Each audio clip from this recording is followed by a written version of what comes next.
Are you an evangelical? Do you even know? If so, how do you know? The word evangelical is used a lot in deconstruction circles and in Christian churches, and especially in politics. For some reason, it's very important to some people to be labeled evangelical, and it's very important to others to not be labeled evangelical. All I want to say is that you can follow Jesus without being an evangelical Christian. And guess what else is also true? You can follow Jesus while being an evangelical Christian. As with anything, we probably need to define terms and figure out what we mean by evangelical to find common ground for discussion. The problem is it's not that easy. You would think it's pretty straightforward. What makes an evangelical evangelical? According to a 2015 NPR article, it all depends on the methods of measurement, how the question is asked, how the term is defined. More than 1/3 of Americans are evangelical, or fewer than 1 in 10 are. I did my own quick informal survey of about a dozen people. Do you consider yourself an evangelical Christian? 4 of them said yes, 5 said no, 1 said it depends, and 2 said, what's an evangelical Christian? And that seems to be the key. It all comes down to how people self-identify. So how would you answer that question? Do you consider yourself an evangelical Christian?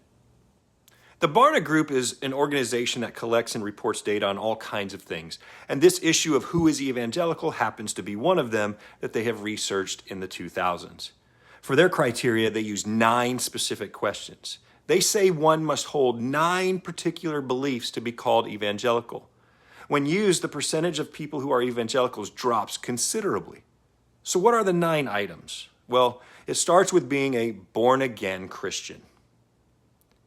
So the first of the 9 criteria used by Barna Research to determine if someone is an evangelical relates to this phrase, born-again Christian. Born-again Christians are defined as people who said they have made a personal commitment to Jesus Christ that is still important in their life today, and who also indicated that they believe that when they die, they will go to heaven because they had confessed their sins and had accepted Jesus Christ as their Savior. Evangelicals must meet born-again criteria plus 7 other conditions.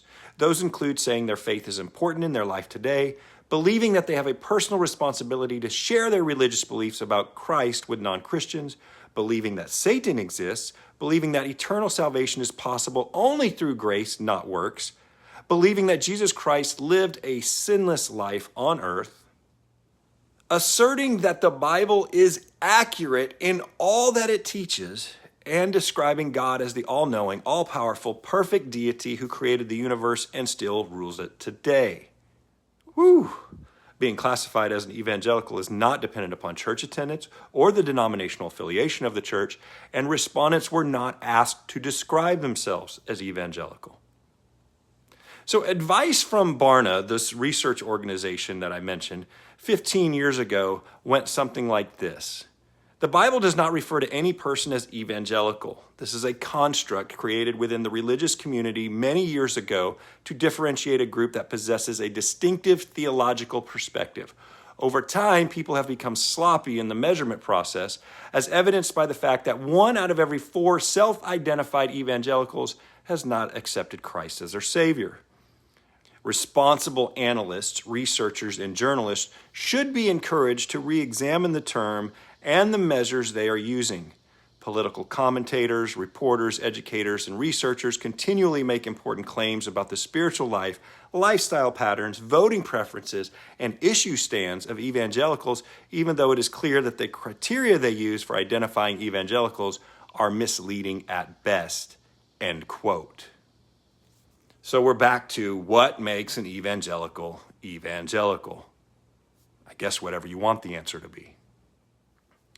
At the end of the day, we come back to a couple of themes I touch on a lot in my work. Number 1, labels are not helpful.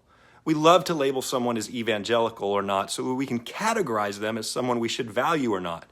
If we lump a whole bunch of ideas under the heading of evangelical and then associate people who wear that label with that clump of beliefs, we can be lazy in our comments and in our analysis about them or our interactions with them based on our assumptions. Remember, labels are good for religion because religious Christianity wants clear markers on who is in and who is out. But labels suck for relationships, and relational Christ-centered Christianity has little use for them. The labels interfere with relationships and personal expression. Labels are static and they lock people into categories. They don't allow people the freedom to move within their beliefs and the fluidity to change their thinking. A second theme in my work connected with this topic of defining evangelicalism is that religious Christianity identifies followers of Jesus by adherence to doctrinal statements, by what they believe. It shocks some people that I say this because it's such a standard MO, but this is an unhealthy, toxic, bad version of Christianity. This is what much of my work, my book, my online courses try to address and try to help us overcome. Relational Christianity, on the other hand, centers the relationship and identifies followers of Jesus not by what they believe, but by how they behave.